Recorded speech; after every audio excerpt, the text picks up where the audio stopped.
histórias que acontecem ao longo dos anos e nós acabamos não sabendo como é que elas acabam se conectando umas às outras ao longo do tempo que vai passando.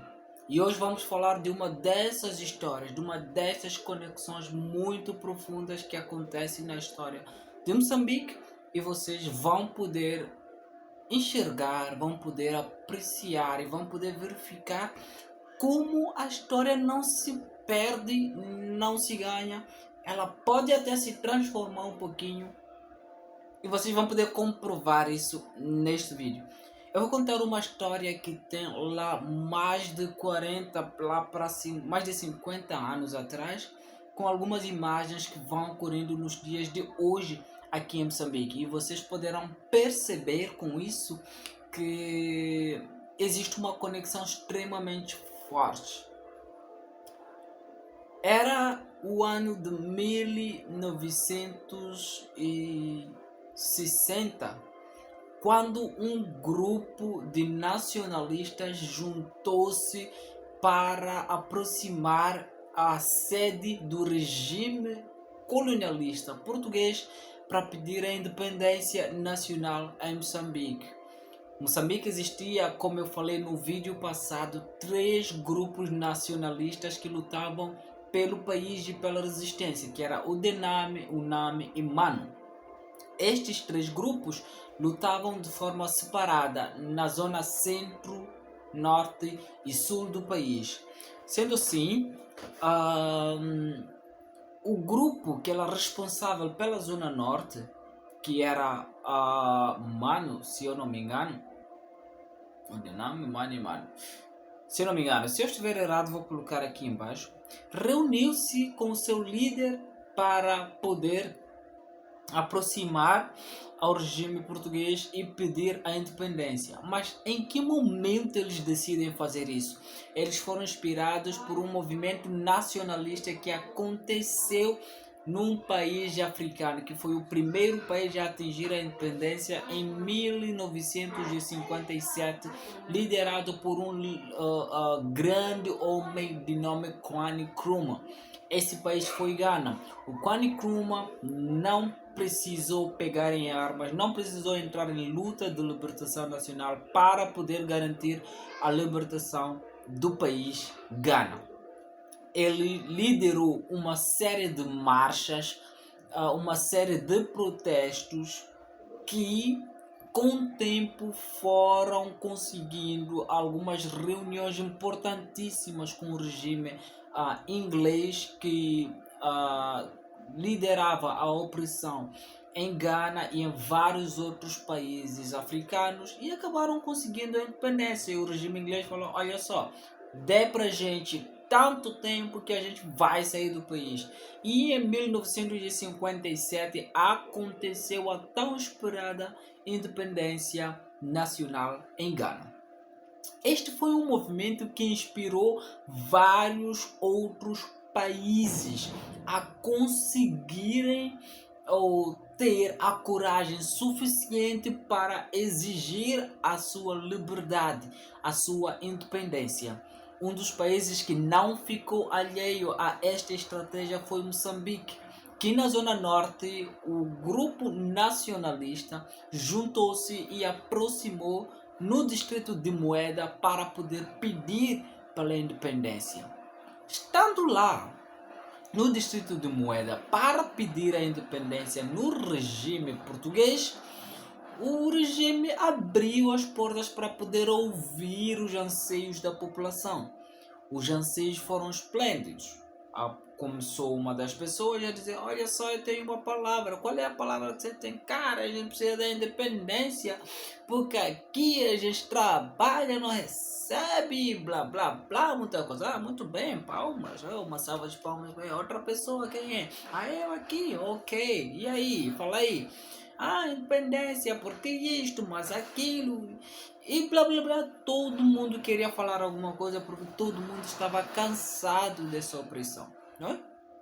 Depois de todo mundo ter falado, todo mundo conseguiu falar, foi colocado de um lado, e depois apareceu um grupo de simpaios, se é assim que se fala, e regou todo mundo com balas.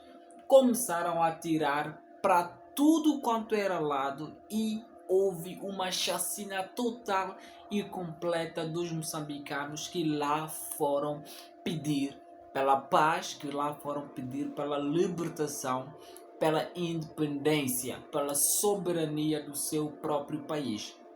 Daí o nome Massacre de Moeda. O que aconteceu é que o número foi tão alto que até hoje é desconhecida a quantidade exata de moçambicanos que foram assassinados em Massacre de Moeda. E logo mais depois, dia 16 de junho, foi instituída a nova moeda nacional. Tanto que o 16 de junho ficou dia da moeda, depois dia de massacre de moeda, depois dia de criança africana e por aí vai com outras histórias, outros significados. Mas esta é uma história que é pouco difundida e se formos prestar um pouco mais de atenção, encontramos muita semelhança entre esta história e os acontecimentos que têm estado a ser perpetrados nos dias de hoje. Lembram lá no início do vídeo que eu falei que o Kwame Nkrumah não pegou em armas, mas liderou marchas significativas e protestos para poder exigir a liberdade e a libertação de Ghana enquanto país e exigir a sua soberania? Isso vos lembra alguma coisa dos dias de hoje? É uma pergunta importante. E naquela altura existia uma série de coligações, uma série de nacionalistas que por si só se encontravam para poder criar estratégias de luta, de libertação nacional. Essas estratégias eram existia algumas pessoas que acabavam traindo umas às outras. Esse assunto de traição diz-vos alguma coisa nos dias de hoje?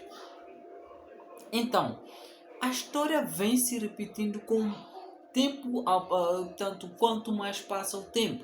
Não é? Se formos ver, eu disse que lá em 1957, 3 anos antes do massacre de Moeda, e este massacre de Moeda fez com que os moçambicanos percebessem que de forma pacífica não iam conseguir a independência nacional, e acabaram 4 anos depois, em 1964, partindo para a luta armada de libertação nacional, liderada pelo saudoso Eduardo Chivambo Mondlane, que veio juntar a Udename, a Mane e Mano, criou um único grupo nacionalista de libertação nacional denominado Frente de Libertação de Moçambique, que veio a se tornar Frelimo, que é o partido do dia até hoje.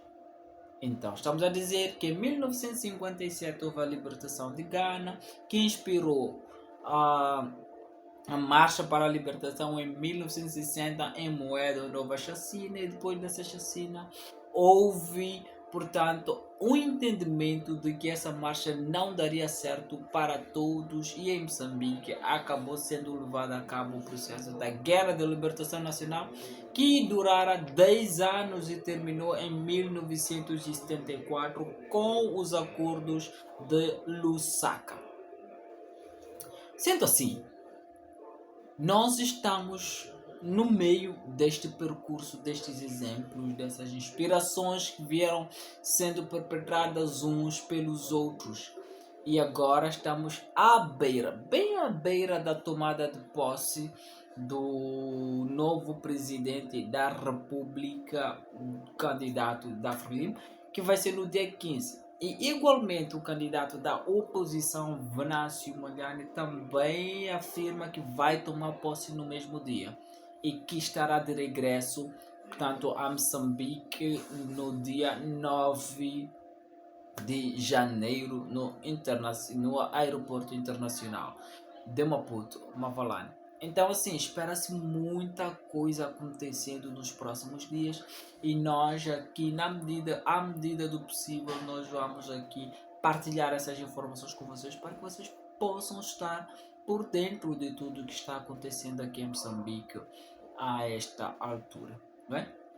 O que eu queria vos dizer, meus amigos, é que o massacre de Moeda aconteceu em 1960, mas hoje nós temos histórias semelhantes acontecendo e temos passos galopantes de sucessões, de acontecimento, de sucessões, desde que começaram essas manifestações logo após o dia 9 de outubro, o dia em que aconteceram as eleições, não é?